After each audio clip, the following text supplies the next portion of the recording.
विष्णुस्वामी संप्रदाय समुद्धार संवृत श्री पुरुषोत्तम वदनानलावतार सर्वाम्नाय संचार वैष्णवाम्नाय प्राचुर्य प्रकार श्री बिल्व मंगलाचार्य सांप्रदायिकार्पित साम्राज्यासन अखंड भूमंडलाचार्य चक्रचूडामणि विद्यावाचस्पति दश दिगंत विजयी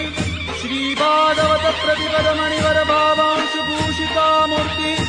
पदवाद्य प्रमाण पारावार पारीण भक्ति मार्गाद्य मार्तंड षड्दर्शन व्याख्यान सिंहासनाधीश्वर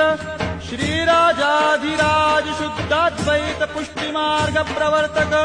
आचार्य वर्य जगद्गुरु श्रीमद्वल्लभाचार्य महाप्रभु विजयकेत